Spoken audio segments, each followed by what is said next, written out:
Phone की घंटी बजी और शिवानी ने फोन उठाया। उधर से कोई बोला, भाभी, और रोने की आवाज आने लगी। शिवानी ने प्यार से पूछा, क्यों रो रहे हो? छोटे बच्चे की तरह अमित रोते हुए बोला, भाभी। और फिर सुबकने की आवाज आने लगी। शिवानी बोली, पहले चुप हो जाओ। अमित थोड़ा शांत होकर बोला, भाभी प्लीज, भैया को छुड़ा दो। मुझसे ऐसी बात मत करो, मैं फोन रखती हूं। शिवानी ये कहते हुए फोन रखने लगी। तभी उधर से आवाज आई, भाभी प्लीज, फोन मत रखना। भाभी, भैया की गलती नहीं है। क्या कह रहे हो? तुम्हें पता भी है मुझे तुमसे इस विषय में कोई बात नहीं करनी। कुछ और बात है तो बताओ भाभी। मैं जानता हूं, अमित रूंधे हुए स्वर में बोला। शिवानी न चाहते हुए भी थोड़े गुस्से से बोली, क्या जानते हो? यही कि भैया ने आपको मारा, और क्यों मारा ये भी जानता हूं। अमित थोड़ा धीरे से बोला। शिवानी को अब गुस्सा आने लगा और वो थोड़ी तेज आवाज में बोली, ये सब कहने को तुम्हें किसने कहा भाभी? किसी ने नहीं, मम्मी पापा तो किसी वकील से मिलने गए हैं, उन्होंने तो आपसे बात करने को मना किया है।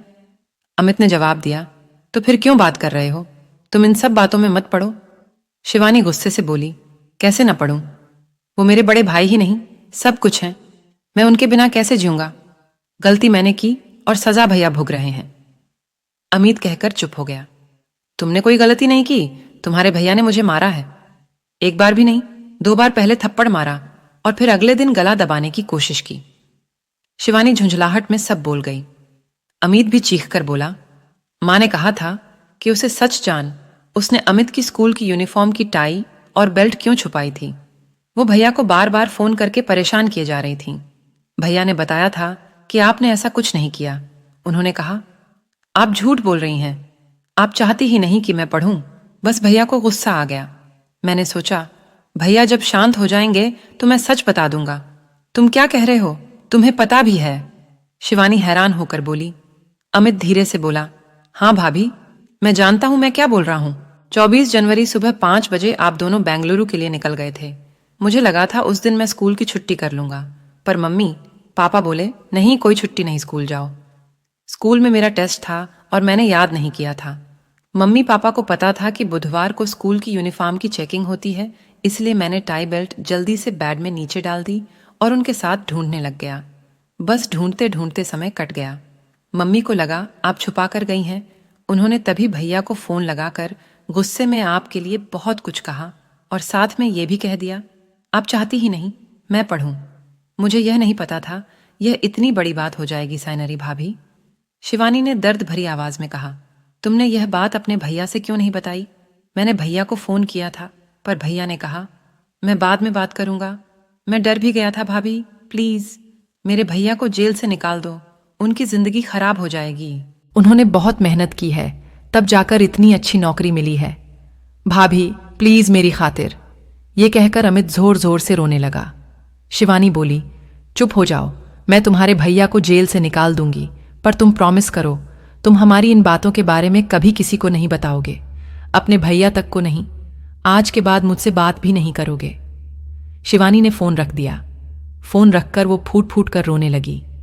थोड़ी देर बाद चुप हो गई और कंप्लेंट वापस कैसे लेनी है सोचने लगी, क्योंकि पापा ने ही वहां से थाने फोन किया था और पुलिस रात को आकर पकड़कर ले गई थी। तभी दरवाजे पर बैल बजती है।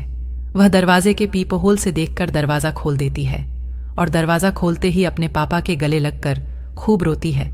उसके पापा की भी आंखें नम हो जाती हैं। फिर उसके पापा उसे चुप करवाते हैं और उसे कहते हैं, तैयार हो जाओ, थाने जाना है, FIR लिखवानी है। रात को सिर्फ तुम्हारे प्रोटेक्शन के लिए पुलिस उसे ले गई थी। शिवानी पहले अपने पापा को पानी देती है और फिर चाय बनाकर लाती है। पापा कहते हैं, चाय क्यों बनाई? शिवानी कहती है, पापा पहले मुझे आपसे कुछ बातें करनी है। और फिर वह बैठकर सब बातें बताती है। बातें सुनकर पापा एक गहरी लंबी सांस लेते हैं और कहते हैं, तो अब तू क्या करना चाहती है? दुखी मन से पूछते हैं। पापा, मुझे कुछ नहीं करना, बस आप उस इंसान को जेल से निकलवा दो और अब मैं अपनी ज़िंदगी खुद ही जीऊँगी। अभी आपके साथ आपके घर जाऊँगी और नौकरी करूँगी, बस अभी और कुछ नहीं।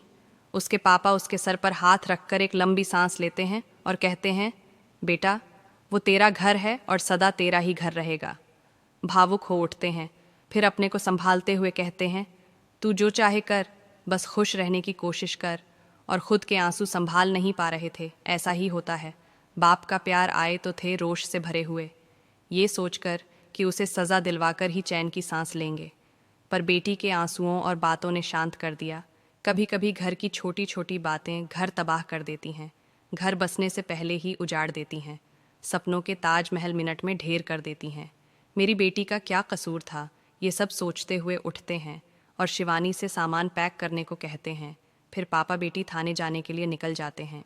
कहानी अच्छा लगा तो कमेंट और लाइक ज़रूर करें और चैनल को सब्सक्राइब करें ताकि हमारा दूसरा वीडियो आपको नोटिफिकेशन जल्दी से पहुंचे।